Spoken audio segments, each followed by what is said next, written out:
What happens when one of hip-hop's biggest moguls falls from grace? Sean "Diddy" Combs, once untouchable, now sits behind bars facing allegations that have shocked the world. But the story you're about to hear goes deeper than headlines, much deeper. 50 Cent has been relentless in exposing what's really happening inside those prison walls. And according to insider accounts, Diddy's reality has become a living nightmare. From knife threats to federal investigations, from dark rituals to a documentary that could change everything. This is the story they don't want you to hear. Let's dive in. Let's start with something truly chilling. Reports have emerged about a terrifying incident inside the facility where Diddy is being held. We're talking about an alleged attack that could have turned deadly. Out and collect everybody's phone. So now it's just your word against a billionaire. You're gonna lose.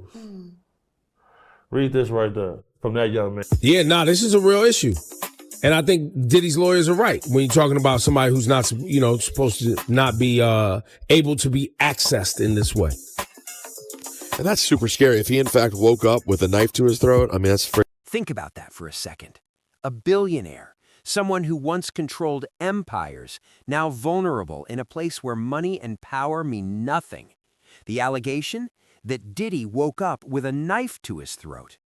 Now here's where it gets complicated. In these facilities, phones are confiscated. There's no recording, no evidence, just your word against the system. And as that clip mentioned, when you're going up against someone with Diddy's resources and legal team, proving what happened becomes nearly impossible. But this raises a critical question. Is Diddy actually safe? Or is he being targeted because of who he is and what he allegedly knows?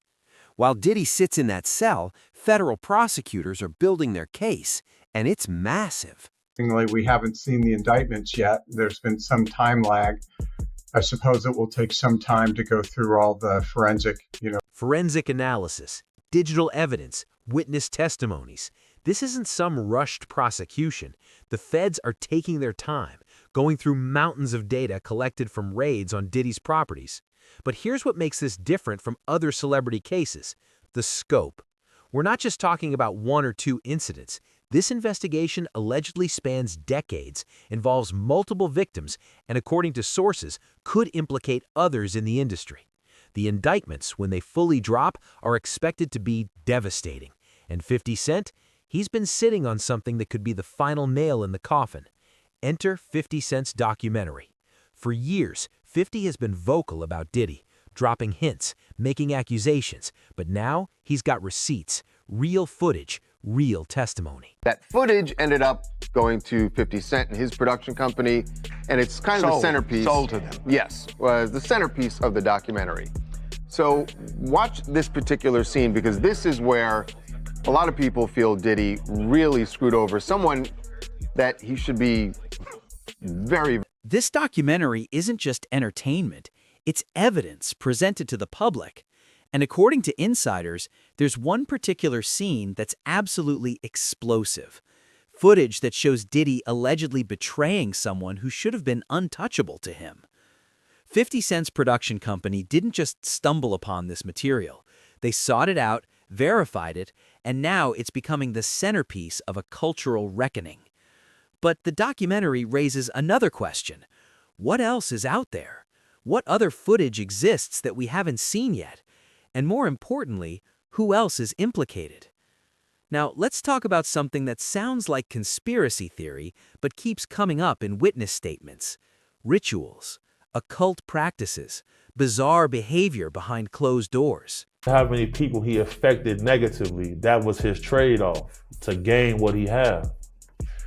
His former bodyguard, Gene Deal, said he seen him doing a ritual where they dove. What is that? And I feel like it's being overlooked because they see him doing the dance moves with the baggy clothes. You know, some of the ladies in his videos were trans.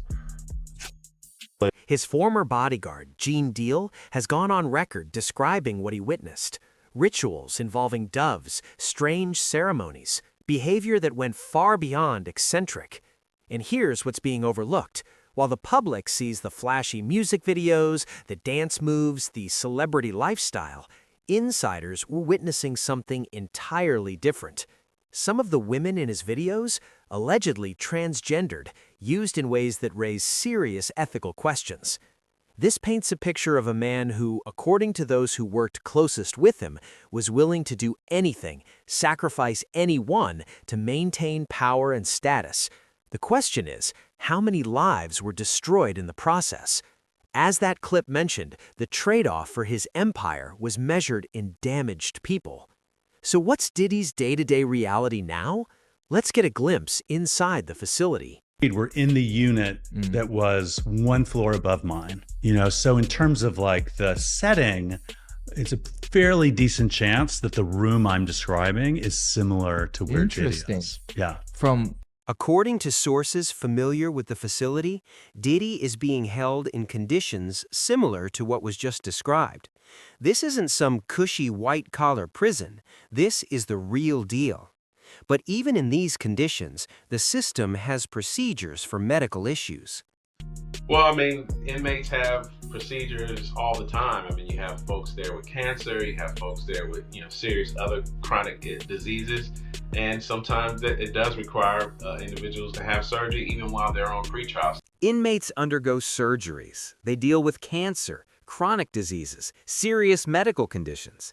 The system doesn't stop because you're famous. If anything, high-profile inmates sometimes face additional scrutiny, additional restrictions. Diddy's health, both mental and physical, is reportedly deteriorating. The stress of the case, the isolation, the constant threat, it's taking its toll. And unlike the outside world where he could control narratives, in here, he's just another inmate waiting for justice. Now let's talk about the actual case. What are Diddy's chances? It's probably leaning towards guilt. Now, on the racketeering, I agree with you that the predicate acts may be found, but that's not all they need. There's an ultimate question. The first question on the jury verdict form is, do you find him guilty or not guilty of racketeering? Before you even get to the predicate acts, which you only get to if you find guilt, they could just be hung up on that question and say, this guy's not Tony Soprano. I am not convinced that I even want to find guilt. Legal experts are divided. The racketeering charges are serious. RICO cases are notoriously complex, but they're also incredibly powerful tools for prosecutors. The challenge? Convincing a jury that Diddy ran a criminal enterprise. As that legal analyst mentioned, jurors might struggle to see him as Tony Soprano. He's a music mogul, a cultural icon. Can prosecutors prove he ran an organized criminal operation? The predicate acts, the specific crimes, those might be provable. But the overarching conspiracy? That's where this case could fall apart or come together. And here's the wild card: jury bias. Some jurors might already be leaning toward guilt based on public perception. Others might refuse to convict someone they grew up admiring. It's a legal minefield. So why is 50 Cent so invested in this? What's his endgame? With the series, with the film? I mean, I think the intention is to give a more full-bodied experience to what happened, from the people that agreed to sit down and to participate. And I feel like the film asks a lot of questions, maybe more questions are asked than answers given. According to 50 and his production team, this isn't about revenge, it's about truth. The documentary asks questions that need answers. It gives voices to people who agreed to speak, to share their stories. As they said, maybe more questions are raised than answered, but that's the point. This is about starting a conversation, forcing the industry to confront uncomfortable realities. 50 Cent has built his brand on authenticity, on calling out hypocrisy, and in his eyes, Diddy represents everything wrong with the industry, the exploitation, the cover-ups, the abuse of power. Sean Diddy Combs sits in a cell tonight, facing a future that looks nothing like the empire he built. The evidence is mounting, the witnesses are talking, and 50 Cent? He's making sure the world is watching. This story is far from over. In fact, it's only just beginning. Stay tuned.